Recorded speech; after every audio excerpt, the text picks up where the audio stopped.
Assalamualaikum warahmatullahi wabarakatuh. Alhamdulillahirabbil alamin walladzi ja'alal laila wan nahara khilfatan liman arada ayyadzakara aw arada syukura. Asyhadu an la ilaha illallah wahdahu la syarikalah wa asyhadu anna Muhammadan abduhu wa rasuluh. Allahumma shalli wa sallim ala sayyidina Muhammadin wa ala alihi wa sahbihi ajma'in.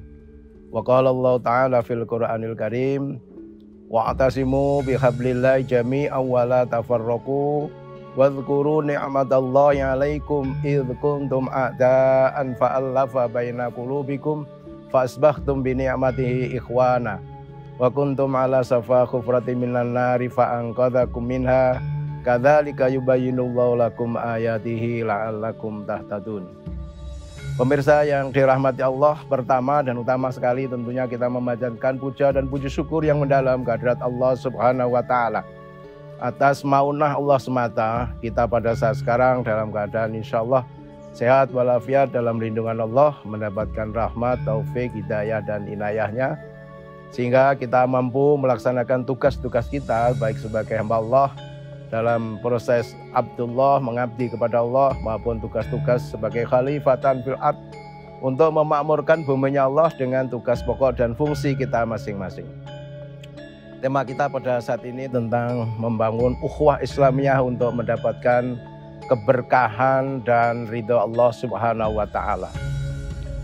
Firman Allah dalam Quran surat Ali Imran ayat 103 tadi mengingatkan kita bahwa kita diperintahkan untuk benar-benar bersatu padu dalam satu ukhuwah Islamiyah, karena kita dilarang untuk melakukan hal yang disebut dengan bercerai-berai, bermusuhan, bertikai, terutama sesama muslim. Karena kita ini sesama muslim digambarkan al-mu'minu kal-mu'min kal jasadil wahid. Seorang mukmin yang satu dengan yang lain adalah bagaikan satu tubuh. Artinya kalau satu tubuh ini yang satu sakit, yang bagian tubuh yang lain akan merasakan juga ikut sakit pula. Begitu kaki kesandung, mata akan mengeluarkan air mata, mulut pun akan mengaduh.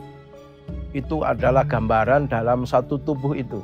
Artinya kalau satu muslim sedunia ini ada satu dua saudara kita yang tersakiti, yang menderita, maka kita pun juga akan merasakan itu. Inilah makna daripada bagaimana kita membangun ukhuwah Islamiyah intern umat kita, umat Islam. Dulu bagaimana kita digambarkan kaum Ansor dan kaum Muhajirin dalam begitu semangatnya waktu membangun ukhuwah Islamiyah yang dasarnya adalah karena keimanan dan ketakwaan semata, bukan kepentingan-kepentingan sesaat. Kiranya sekarang kita hidup pada zaman yang memang ada banyak fitnah, banyak musibah, memungkinkan kita harus merajut ukhuwah di masa sekarang ini mungkin agak berat. Tetapi kita harus terpanggil, firman-firman Allah, hadis-hadis Nabi mengingatkan kita supaya kita jangan sampai bercerai-berai. Bahkan ancaman Allah dalam Ali Imran wala takunu kalladzina tafarraqu wakhtalafu min ba'di ma ja'atumul bayyinat wa ulaika lahum adzabun adzim. Dan janganlah kamu bercerai-berai setelah datangnya petunjuk dari Allah, dari Al-Quran, dari As-Sunnah tentang kewajiban kita membangun semangat ukhuwah Islamiyah ini. Namun kalau kita ini bercerai-berai maka Allah akan memberikan azab yang pedih. Boleh jadi hal yang sangat berat akan kita hadapi umat Islam manakala kita tidak bersatu dalam menghadapi segala macam ujian, cobaan dan hidup kita sekarang ini. Maka dari itu kalau kita punya iman, taruhannya iman kita ini la yu'minu ahadukum hatta yuhibbu li akhi kama yuhibbu li nafsi. Tidak beriman salah seorang di antara kamu sehingga kamu mencintai saudaramu sama muslim yang seiman, se-Al-Quran, se-Hadis, sebagaimana engkau mencintai dirimu sendiri. Ini maknanya apa? Artinya kalau kita merasa mencintai diri kita, kita ini dalam hal apapun yang kita butuhkan kita penuhi, tentu harus jelas demikian. Kalau saudara kita membutuhkan, bagaimana kita memenuhinya? Kalau kita haus, kita minum. Kalau kita lapar, kita makan. Bagaimana dengan kondisi kalau seandainya ada saudara kita yang hausan, ada saudara kita yang laparan, sudahkah kita akan juga bisa berani berbagi? Nah, maka dari itu, sebuah ukhuwah yang digambarkan oleh Allah dalam Quran surat Al-Imran ayat 103 tadi, saat digambarkan bagaikan sudah berada di pinggir jurang. Tapi karena Allah Subhanahu wa taala menyelamatkan fa'alafa baina qulubikum, maka kita haruslah bersyukur supaya kita jangan sampai terulang atas umat, atas penderitaan umat, atas ujian umat pada masa-masa yang lalu terulang lagi. Sehingga di masa yang akan datang tiada pilihan lain, kita harus bersatu padu.